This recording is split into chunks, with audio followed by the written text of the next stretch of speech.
Hey, y'all. Welcome to the Common Good Podcast. Doug Padgett here, along with Robb Ryerse. Doug Padgett right here from Minneapolis, Minnesota area. And I was this weekend squirreled away just outside of Fayetteville, Arkansas with Robb Ryerse, where he finds himself right now. So we had a great time supporting this very fine candidate down there. And we're a little blurry-eyed, frankly. I mean, we were working all the way through yesterday morning, Friday to yesterday morning, to tell you the truth. Yeah, just feeling like, wow, I'm a little tired and, more than a little tired, and haven't quite gotten my groove back yet. But man, what a great weekend, a lot of fun. Yeah, remind the good people what we did, Robb. It was so impressive. Yeah. So we had the Faith, Family, and Freedom Tour. We did 9 events in 3 days in 6 counties, 9 different cities across Northwest Arkansas and the River Valley, Arkansas's 3rd congressional districts, telling the good folks of Arkansas's 3rd district that they have a choice when it comes to who they can vote for. And they have the opportunity to send Steve Womack and his dim little light out of Washington, D.C. and replace it with me. Yeah. We had a lot of fun. Doug was here. Dan was here. My wife Vanessa was along for part of the tour. My friend multiple Scott justices of the peace. Yeah, you would have thought we were in, we had dusty town in Oklahoma. Yeah, we had local candidates. We had state representatives. We had former gubernatorial candidate and maybe himself a congressional candidate. There you go. Oh, he's not saying that publicly yet. Chris Jones, just a real wonderful time. We had a great time.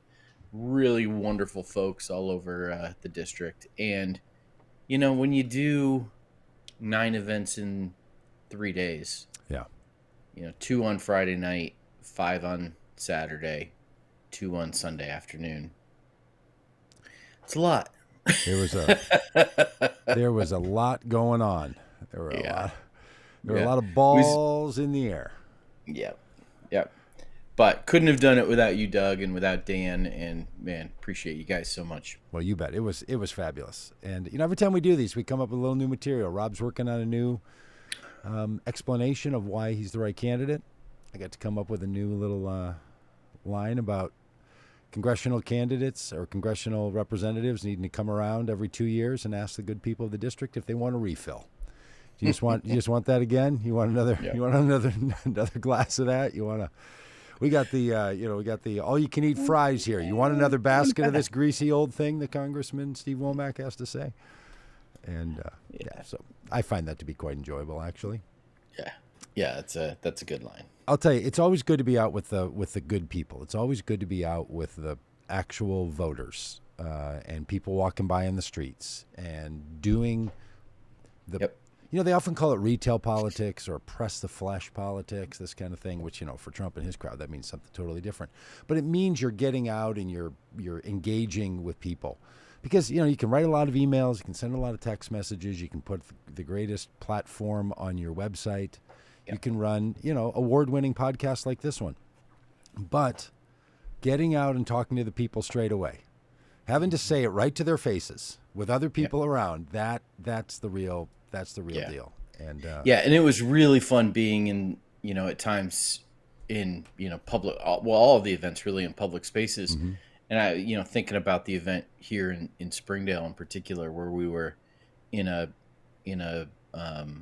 public space that was right off like the main downtown street, and people just walking up, listening for a few minutes, sign in the paper like, hey, I want to learn more and be on this, and then move on their way, keep going with their evening, not staying for the whole thing. It just was like there was a bunch of those people, and that was watching people, as I was speaking, watching people kind of stop and listen, and then walk away, and then come back, sign in, then leave again, and so like that was really fun.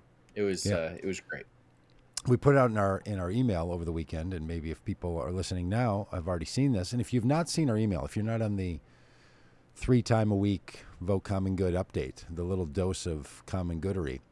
Go over to votecommongood.com and sign up for the email. We stay in touch. We talk about the stuff we're doing. We tell stories. It's really, I don't know. I think it's great. I think you should, if you look, if you're at all watching this, you should be on our email. And every time we give people a chance to donate, let me just be clear about something. We give people a chance to donate every time. And sometimes we tell them about our financial situation and needs because that's what people sometimes want to know. But you don't have to donate every time. It's okay. You know, Rob, I'm a man who spent a lot of time going to church. I've been a pastor for a long time. I've been in a lot of church services. I've sat through a lot of church services.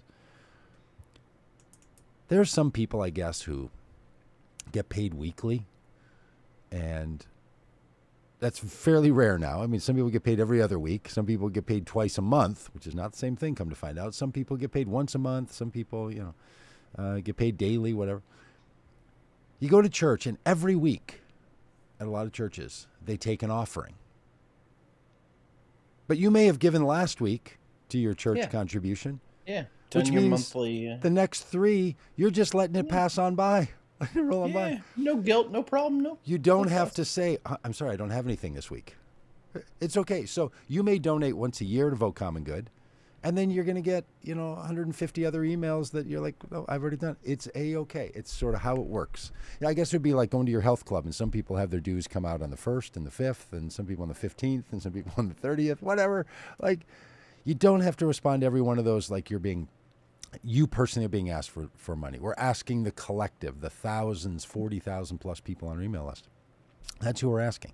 So get on the list. Anyway, we'd love for you to. But we tell the story of a couple of people that we met at one of the events who had voted always for Republicans because of their Christian faith. Yep. This was an event that we did in Bentonville, Arkansas, which you might be familiar with. You drive down the highway and you see a big truck going by with Walmart on it, and it will say Bentonville, Arkansas, because that's where the home of Walmart is, the largest retailers in the world. And we did a little event by Lake Bentonville, and this couple, they happened to be from Rogers, which is a neighboring town, but they came in and sat down. We had never met them before. I had never met them before, and hearing their story, I was like, oh, you got to talk to Doug. He loves these kinds of stories. I live for this. Yeah. And look, and they told me that we could share their story. So we shared it in the email. I'm sharing it now with their permission and their encouragement, actually.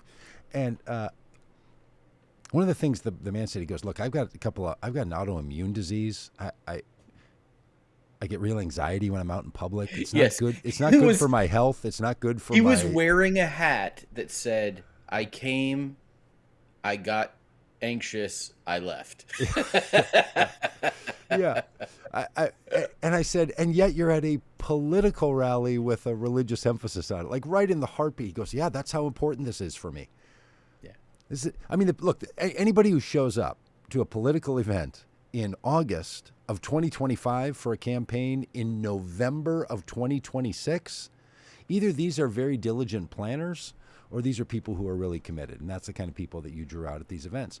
So here are these people who voted for Trump in 2016 because of their Christian faith. Talked about it explicitly. Yep.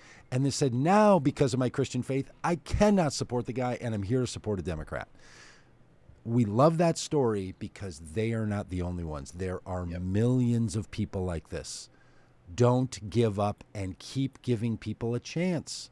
Keep giving them a chance to show up somewhere. The great thing about that event for those folks, Rob, was that they got to look around at another group of people, a couple of folks who don't really like getting out in the crowds, but they looked around at the other group of people and said, we have an us. We can be a part of this thing together. And man, it just goes a long way. Yeah. Hey, we're going to talk a little bit about Lisa Murkowski. She's a senator from Alaska. Yeah.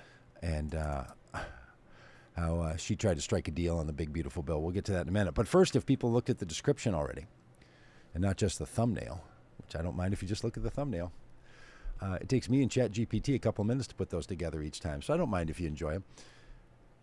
We have a big announcement here on the podcast. Oh. And I don't know. We play the game where I show a video and Doug hasn't seen it before. I don't know what the announcement is. Yeah. Am I being replaced?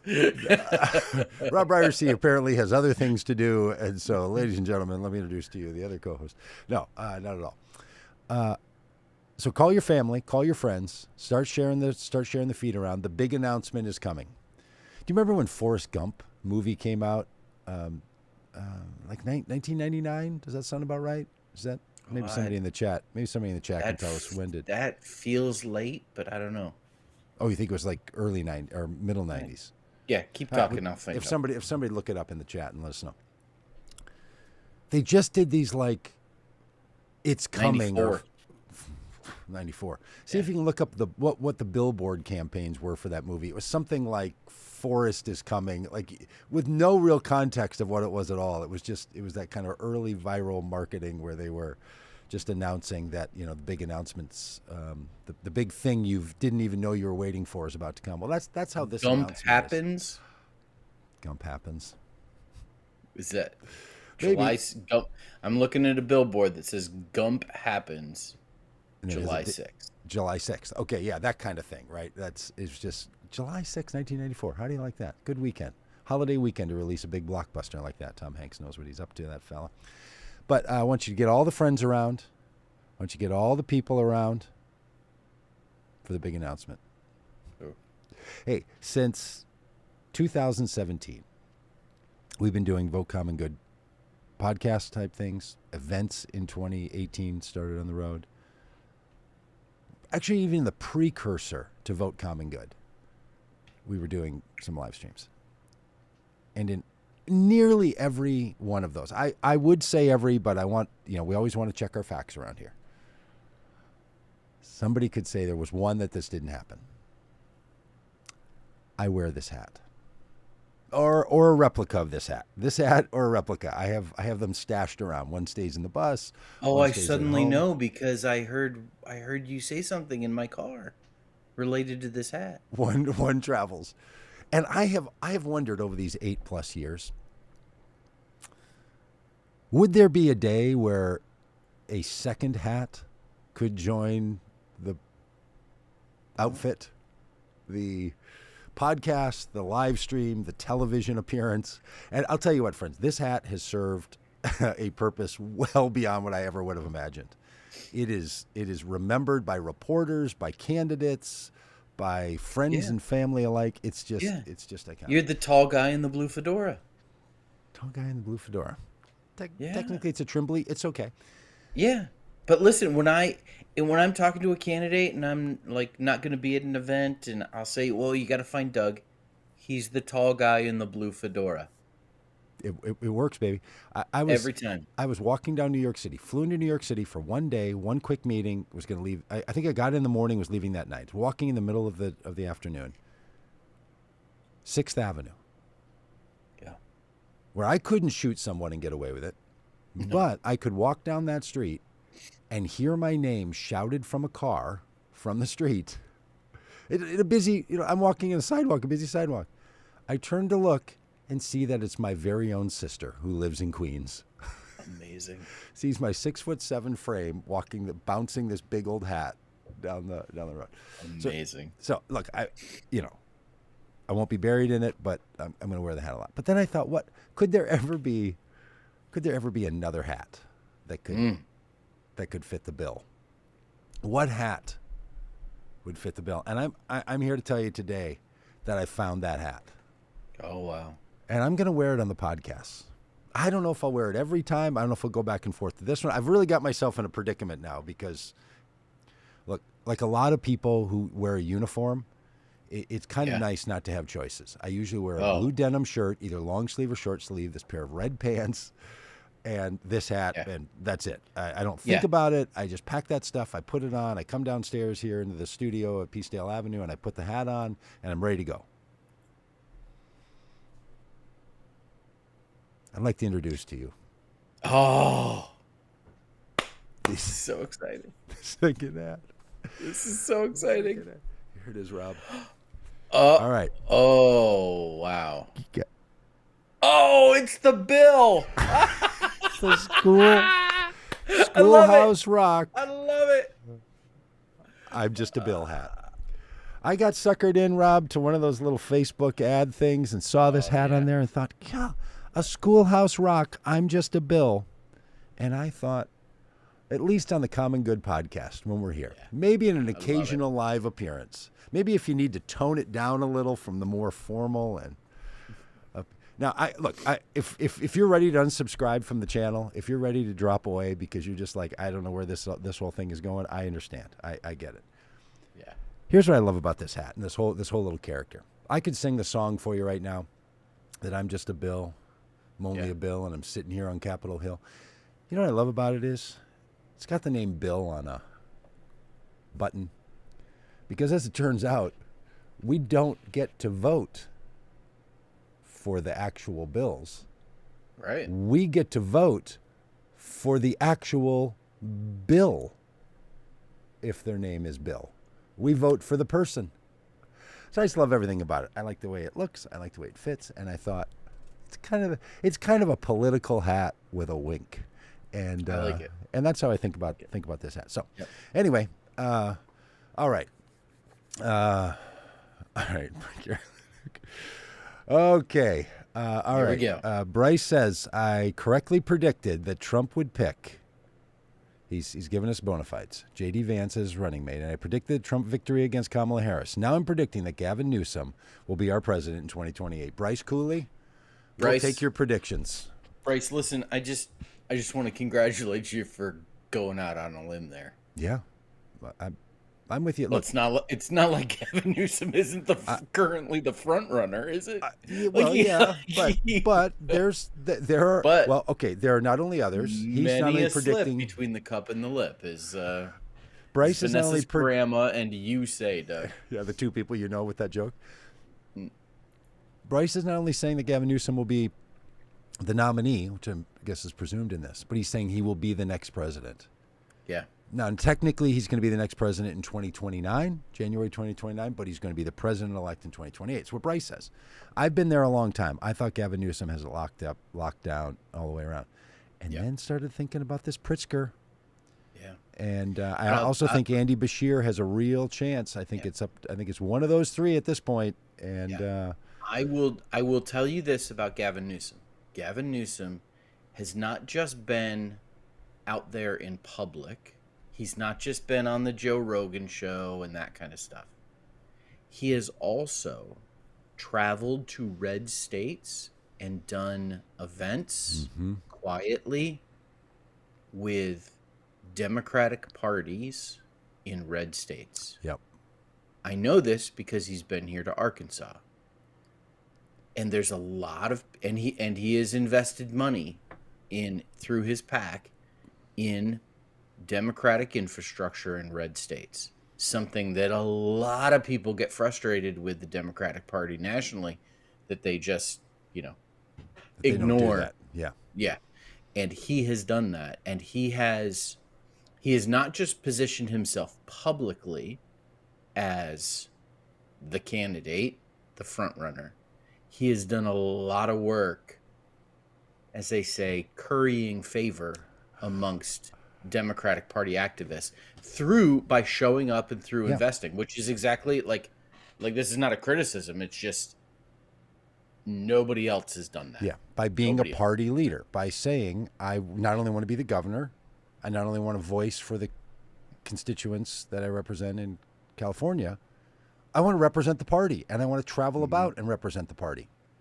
Look, when somebody's going to run for the nomination for their party, the way that works is by asking delegates, people who have been delegated by the party, to make the selection on their behalf. Delegates come in a lot of different ways and forms and how they become it. Some of those delegates are elected. Some of those delegates are influenced by the vote that you put in the primary. But they can vote in some states for anyone they want as a delegate, and some are bound to vote for whomever the primary voters voted for by the majority. So we do this differently. But the way it works is that you say to the party, Democratic Party, Green Party, Libertarian Party, the MAGA Party, you say to them, I want to be your representative. And you don't say that to all the people of the state. If you're running for governor or you're running for president, you say that to the delegates. And you say, I want to have your party endorsement. And here's why I would be the good person for your party endorsement. I'm a Democrat. I care about these issues. I'm a Democrat. I want this to happen for our party. I'm a Democrat. This is what I've done in my past. I'm a Democrat. And then every once in a while, you get someone who comes along who says, I'm not a Democrat, and I want your party endorsement. I don't work with your party anywhere. I don't give your party my allegiance. They don't give them they don't give anything to me. I don't take their name. I don't give them my allegiance. And sometimes those people want to be the nominee for a national party. It's tough to do. Yeah. It's tough to do when you're not a member of the party. So Gavin Newsom, J.D. Pritzker, Andy Beshear, these people and a bunch of others, some senators, some average ordinary people are going to say, here's why I want the nomination. Some of those people are going to be in the Democratic Party. Some of them are not going to be. And what Gavin Newsom has done is proven that he wants to work for the party. I think Pritzker's done the same. I actually think Andy Beshear has done the same. So that's how it goes. We don't have two elections for president. We don't do a popular vote for the nomination and then another one for the presidency. You use two different systems, a primary system to elect your nominee and then a general election system. You have to be successful at both. There's a long subtext in there that we won't get to. Yeah. Yeah. Now, someone who was successful at doing this very thing is a guy named Donald Trump. And, and he came into the Republican primary in 2015, 2016, and basically said, y'all do it wrong, I'm going to take over.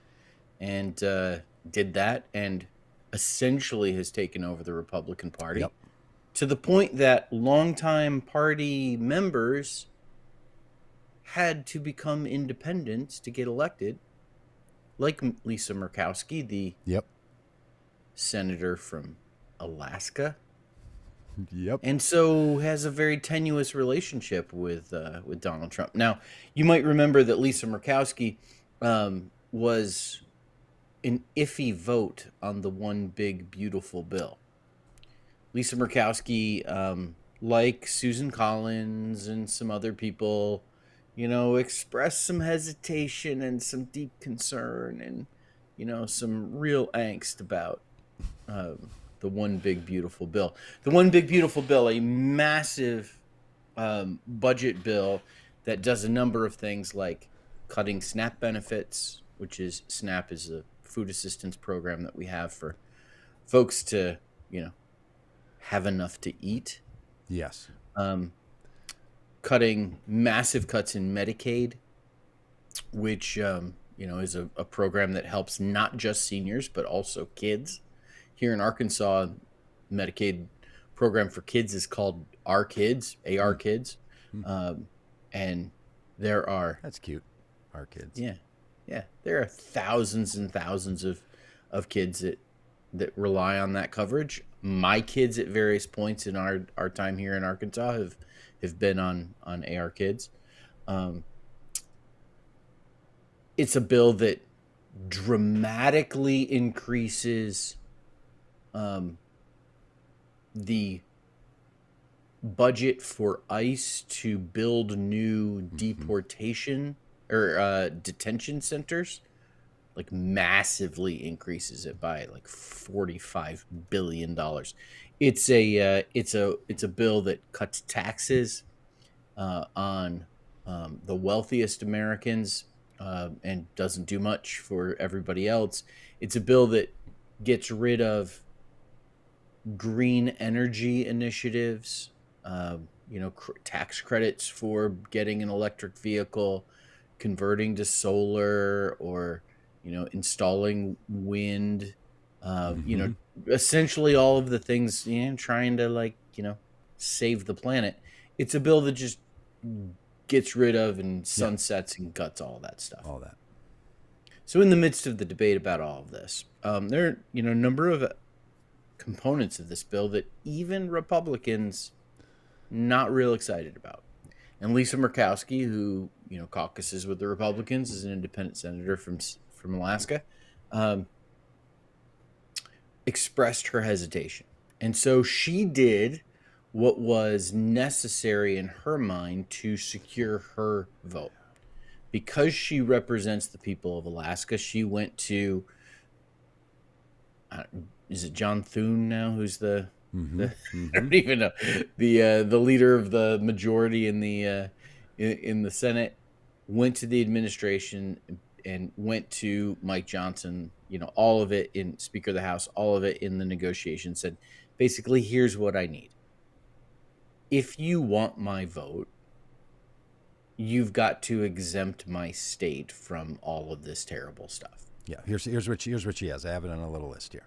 A 12-month window allowing for wind and solar projects to qualify for clean energy tax credits. Funding relief measures for food assistance and rural hospitals. Delayed cuts in SNAP and food, which is food stamps, and Medicaid for certain states, including hers, and certain populations. And oil and gas royalty sharing tweaks, providing for future revenue to Alaska incentives for energy development. She said, basically, we have to pass the bill because that's what good Republicans do. But I need these things to be in there. So she got them, Rob. They gave her the concessions. She got them not for all Americans. No. She got them not on principle for what would be best for everybody, not for the common good. Oh, I see what you did there. She got them for the Alaskan good. For her, for as she said in her statement, where she said it was an agonizing choice, she has a responsibility to her constituents to get the best she can for them. And she does. She's not wrong. She's not wrong. And she did. And now I will read this.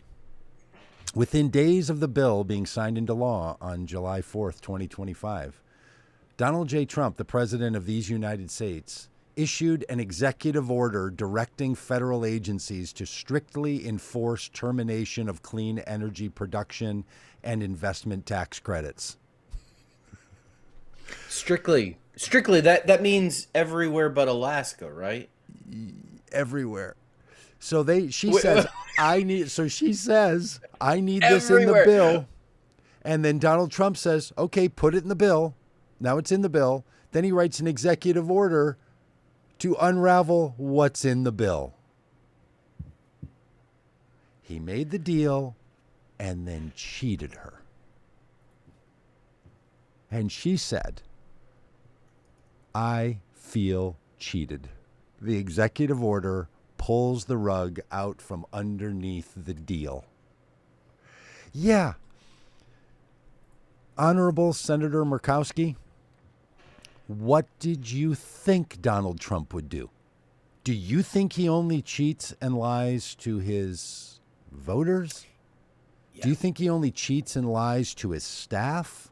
Do you think he only cheats and lies to his wives? Do you think he only cheats and lies to the state of New York? Do you think he only cheats and lies to the Internal Revenue Service? Do you think he only cheats and lies to the what's the group that keeps track of the documents he keeps in his pants box? The National Archive? The director of the National Archives. Do you think he only cheats? And when it comes to you, Senator Murkowski, you think he's going to keep the deal? Here. So it might Senator be Murkowski, his character. Yeah. Senator Murkowski, do you think you're better than Edward J. Friel Company? Who's a cabinet business that worked on the Trump Plaza Casino and never received their final payment for their work in 1984. Senator Murkowski, do you think you're better than the Paint Spot, a paint supply company that provided materials for Trump National Doral Miami Golf Resort renovations and never got paid?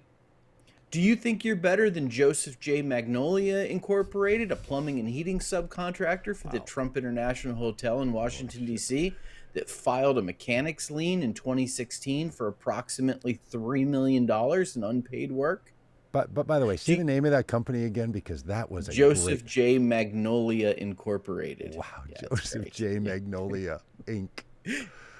Yeah, he's got a lien on the Trump International Hotel in D.C. Hey, Senator Murkowski, do you think you're better than the AES Electrical Incorporated, which does business as Free State Electrical Construction Company? It's an electrical subcontractor for the Trump International Hotel in D.C. that has sued Donald Trump for $2 million in unpaid work. Hey, Senator Murkowski, do you think that you're better than the A&D Construction? It's a small Hispanic-owned construction company that's subcontracted on the Trump Hotel project in D.C., and it's filed a lien for over $79,000. Hey, Senator Murkowski, do you know why Donald Trump had to borrow Jeffrey Epstein's former plane when he was flying to, I don't know, one of the Dakotas? Idaho. It was because Trump Force One wasn't allowed to land in Idaho because the last time he landed in Idaho, he didn't pay his bill. Hey, Senator Murkowski, do you think you're better than all of the people in all of the restaurants at campaign stops where Donald Trump has promised to buy everybody's food and then just walked out? Senator Murkowski, this is who Donald Trump is. This is what he does.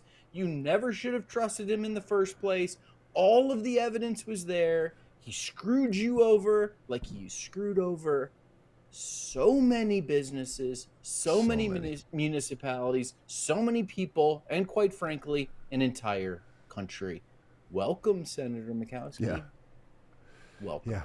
This is what happens when you think you can deal with the man. He's a cheat and a liar. Now, for a lot of you, this stuff doesn't matter. What matters to you is golf. And you should pick up Rick Riley's book, The Commander in Cheat, which documents a lifetime of golf cheating. Because sometimes you cheat for the big things, and sometimes you just cheat for the sport of it. You know, Doug, when I was in high school, our family often after we would eat dinner would, play a card game or something. We'd play Uno or, sit around and play Uno or some kind of card game.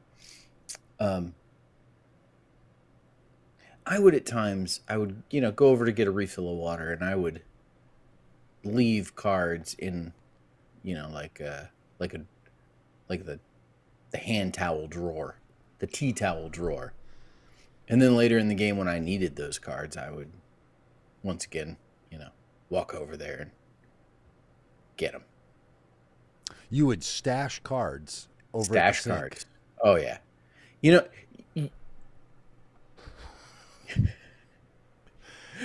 mean, Congressman, 3rd District of Arkansas. Yeah. You know what I haven't done since I became an adult? Cheated a card game. Yeah. Yeah. Why? Right. What do you want?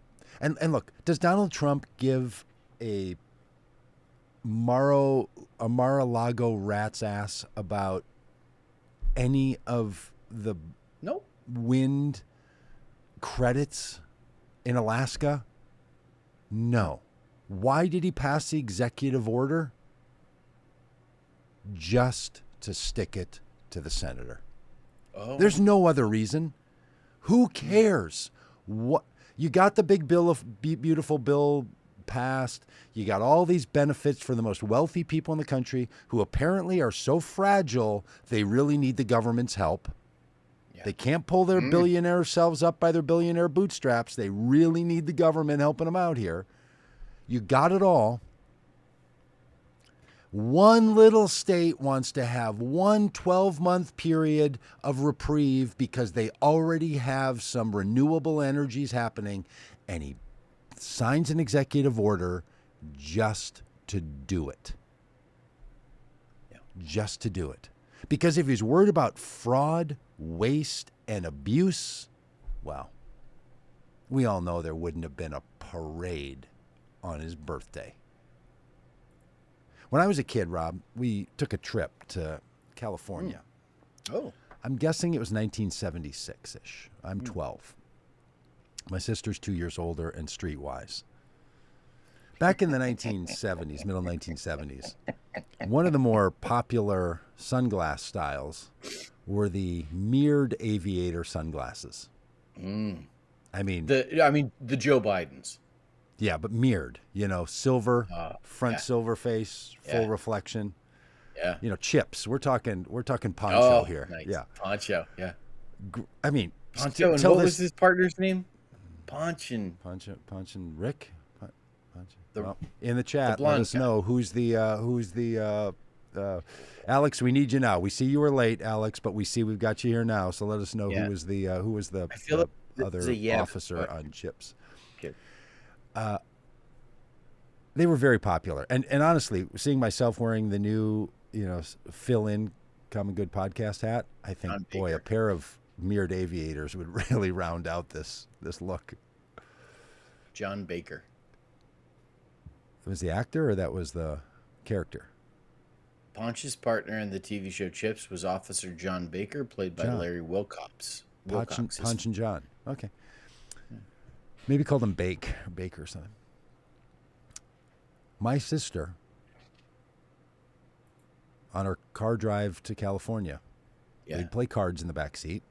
Street smart. She would say to me, I think you look really cool in those sunglasses. You should wear them. Put them on. They look really great on you. I put them on because she thought that I looked really great in them, and I was 12.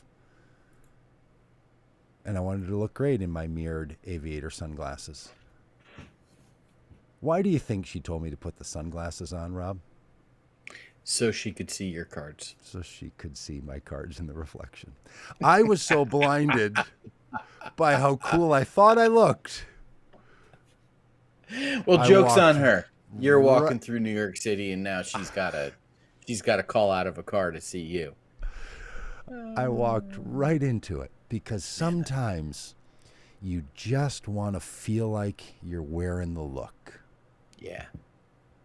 And your 14-year-old sister is going to cheat you. Yep. And later in life, you're going to say to that sister, that's a great move. Honestly, that's legendary. Well done. I will talk about this for the rest of our days. That's an exquisite move of a young teen to a 12-year-old. Good trick. Yep. You know what? It's not a great trick? When you're the final vote to pass the worst legislation in 25 years. Lisa Murkowski, you're not 12. You don't need to look good and cool with all your Republicans. Because you're an independent, and you and all the other independents tell us there's a reason you're not in with the party, it's so you can stand for the truth when the party won't. And you didn't. Because your little punk 14-year-old sibling rickrolled you.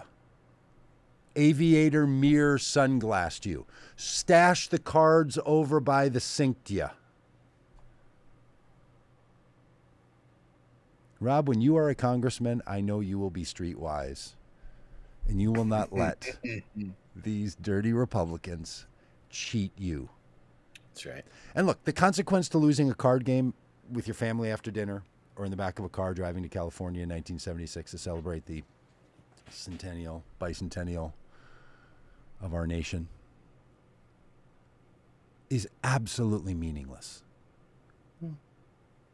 Damaging the planet by removing subsidies for renewable energy, taking money from kids for food, literally stealing the lunch money.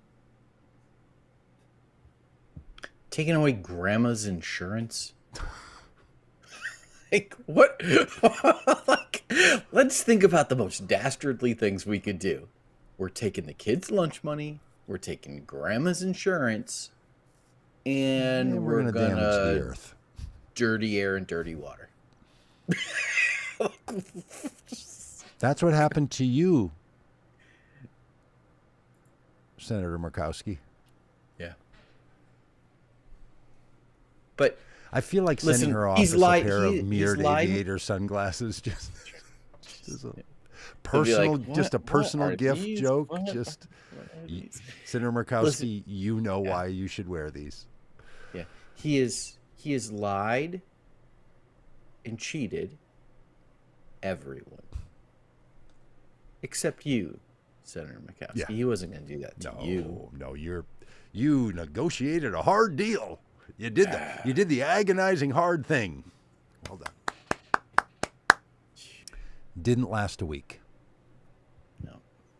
Now, I do think that there's some SNAP benefits that some of the kids in Alaska will continue to receive for a little while longer than the other kids in the country. And I'm sure that makes you feel great. Because, Senator Murkowski, if you had voted no on that bill, all the kids would have kept their SNAP benefits. All the subsidies for clean energy would still be in place.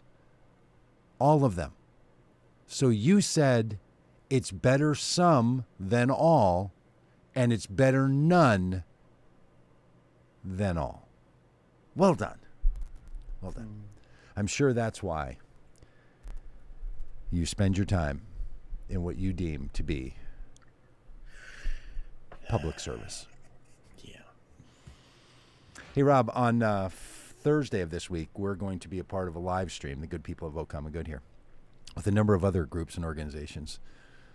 One called Turn Left and some democracy groups and a bunch of others, raising awareness and launching a sign-on letter asking people of good conscience, good faith, and law and order following Americans to raise their voice to put an end to these detention centers modeled after what Republicans want to call Alligator Alcatraz. Yeah. Not just detention centers, Rob. Monuments to cruelty. Yeah. So that's going to be happening wherever you're seeing this. You'll be able to see that live stream that we're doing, and we hope you'll tune in on Thursday. I think it's at 3:00 Central Time. I think that's right. It might be 4:00, somewhere in that ballpark. But wherever you're watching this, you'll have a chance to see all of that. So we'll talk more about those detention centers then. But they are really, really one of the more symbolic, harmful, results of Stephen Miller being the president of the United States. Ooh. It's really disgusting. Yeah. Yeah, it really is. That's great. So, as the Epstein turns continues to... Oh, I'm locked up, aren't I? No, you're here. We got you. Oh, boy. Okay, so here's what's happening, friends. Rob thinks he's locked out. He thinks he's frozen. It's just on his computer screen end. It's not on ours. So this is the kind of thrilling thing you find yourself tuning into this program for. Oh, now I think he's actually frozen. All right, we're gonna give Rob a little reprieve, and he will be back. He'll be back with us in a minute. Hey, by the way, Jim, I saw your comment on here wondering if you can order that hat. Yes, you can. From overlordcaps.com. Overlordcaps.com. That's the brand of the hat. Overlordcaps.com. Then they have a bunch of fun, silly hats like this that are really quite enjoyable. So yes, you can go ahead and pick up one of your own. We don't sell them through Vote Common Good yet. I'm sure this is somehow connected to, some royalty rights that are being paid, so there's no possible way we could sell them. We could buy them, put our own thing on them, and resell them to you for more money or something, but I don't think we will. We may end up having a few of them at our events, though, and actually charge a premium for people there. But anyway, that's what's happening on that front. Rob's going to be back with us in a minute. While he's not here, I want to say, if you go to Robb with 2 B's, Ryerse, Robb for Congress, Robb with 2 B's for Congress.com, you're going to get to his run. And look, Vote Common Good's going to be working in a whole number of races around the country to help flip Congress. It's going to be our primary work. Is all of our efforts, all the advocacy we do, all the conversations we do, all the recruitment we do, all of that, that's all going to be coming to focus in 50 congressional districts, because we want to flip 50 districts. 2018, it was a 40-seat gain. It needs to be 50 this time. 50 plus seats we hope are flipped. So we're going to be working with the candidates in those areas, helping them connect the faith voters. If you live in any of the places that are considered a red to blue district, flip district, and if you don't know what that is, you can look that up online. What are the Democrats red currently? There's a Republican in the seat. We're going to turn that to a Democrat being in the seat, called a red to blue flip. If you live in one of those places and you want us to come and work with you, we'd love to know, because we're coming to your district. But here's the thing about congressional districts, and you might all know this already. Land-wise, most of them are really big. Some of them are very, dense, like deep urban populations. You can have a very small number of miles.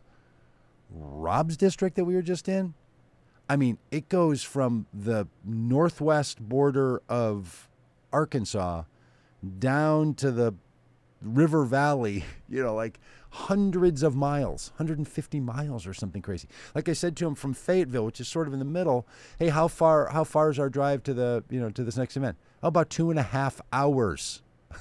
Like, it's a massive amount of space. It's just, they're just enormous. So when we go into a district, then it may or may not be near your place, even if you live in the district. So if you live in any of these red to blue districts, or frankly, if you live anywhere, send a note through the Vote Common Good website, or just to my email, which is doug@votecommongood.com. Send an email, and we would love to figure out how to be connected to you. Now Robb is trying to get back in, and I'm trying to let him back in. Now he's gone into the very comments themselves and said, hey, let me back in. So hang on a minute. I got to do a little work with Robb here. I don't know why it's not letting him back in. See, here's what happens. He gets a link, like any of our guests, and then they call in that link, and then on the screen it pops up with an interviewer and a co-host screen. So I'm waiting for Robb to pop into that screen. I'm just going to say to you, I'm not sure why. Don't you love live streams? This is why we choose to do this as a live stream.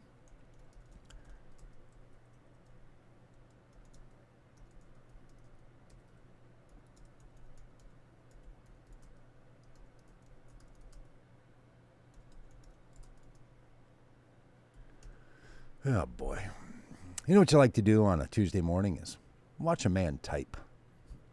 Maybe this is like one of those videos that people have where they just do things for relaxation. They watch somebody paint a wall and it's just relaxing, or they watch people count plates. Maybe that's what this is. Watch Doug type messages to Robb, who has his messages. I don't know how to let Robb back in. I don't know what's happening on his end. I'm guessing we're still live because I'm seeing comments from Robb, and I can see that it looks like we're live here. All right, so we're going to be working in all these congressional districts. But many of these congressional districts, have, like Robb mentioned, I think he has 4 counties represented, parts of 4 counties represented in his district. So sometimes the space between them are just massive. So we'd love to be connected to you in that work, if that's something that you want to see us do. All right. Well, I think Robb's not going to somehow get back in. So I think we're going to call this. I think we're going to say we got in what we wanted. We were able to talk about his race. We were able to talk about Donald Trump cheating Lisa Murkowski, which for some reason, I'll tell you, friends, that just really is Donald Trump at his best. Sticking it to everyone. Even the senator who finally came around and did what he asked. Because she didn't do it in the way he wanted to, he used his power to punish. This administration is not about using its power to benefit the American people. It's seemingly all about using its power to punish those that Donald Trump wants to punish. Hey, by the way, in some good news, sounds like the Smithsonian Institute is going to be putting back in to their impeachment space demonstration. What do they call that? The place where they talk about impeachments. I've forgotten what that word is. They're going to, now in the matter of weeks, include, again, in the Smithsonian Institute, which is a place that cares about history, the fact that Donald Trump was impeached twice. Once for trying to bribe Ukraine to benefit his political campaign, and once for sending a mob of armed people to attack the United States Capitol on the day when Congress was going to certify the election of his opponent, Joe Biden. He was impeached for that too. Not convicted, because the Republicans will stick together while Donald Trump sticks it to them. And they stuck together, and he came back and stuck it to them. So that's how it goes in America. That's how it goes in Donald Trump's America. Eggs are still expensive. Friends and family, if you voted for Donald Trump because you wanted cheaper eggs, they're more expensive than Election Day. If you voted for Donald Trump because you wanted to see an end to the war in Ukraine, the war is raging. If you voted for Donald Trump because you wanted to see things wrapped up in the devastation that's happening between Israel and Gaza, the pain continues. If you voted for Donald Trump because you wanted to be sure that the border was secure, he's punishing people who've committed no crime. If you voted for Donald Trump because you wanted the economy to thrive, tariffs are costing people their livelihoods. It is a failed presidency that only succeeds in creating monuments of cruelty. We have something around 1,680 days till we'll do something about it. And we have to live through these hard times. And we have to protect those who are most vulnerable and most damaged. But we will find a way. We will find a way. And here's what we know. Winning one election doesn't solve the problem. Having one election be a proper response doesn't get us there. We need a movement of change that allows the millions of people in this country who thought Donald Trump was the solution to whatever problem they were paying attention to know that he and all the people like him, and it's not every Republican that's like him, of course not. Some of the Republicans, they're just weak. Some of the Republicans just got bamboozled. Some of the Republicans are just power hungry. But any candidate like Donald Trump, and it doesn't take much for someone to show who they are. Those people, they need to run into a movement in this country that finds it completely unacceptable. Shall we say criminal? I mean, if Donald Trump wants to get the criminals out of the country, he should grab his passport and head to the airport. Because he's a criminal. He's a convict. He's a charlatan, and he's the president of the United States. And in this country, where we tell the truth, we have to reconcile all of that. Does that mean that every voter who voted for Donald Trump is a convict and a criminal and a charlatan? No. Does it mean that many of those people felt like they didn't have a better choice? I think so. Did they have a better choice? I think so. Did they think they had a better choice? They didn't think so. So we need to do something about it. We're all in this together. That's why when you win somebody over, when you join someone as they're crossing, when you help someone moderate, when you help someone say, I just can't abide with the guy anymore, you're actually doing the work of stitching this country back together, and don't stop doing it. All right, y'all. Thanks for being a part of the Common Good podcast. New hat day around here. And just for those who just want to see it again, you will. You will. The blue hat will be back. All right. Thanks for being a part of this. Sorry you missed Rob for the last few minutes. I'm sure he is, doing all he can to try to get back on. We'll see Thursday for that live stream we're putting out, and then again next week. Thanks, y'all. Bye.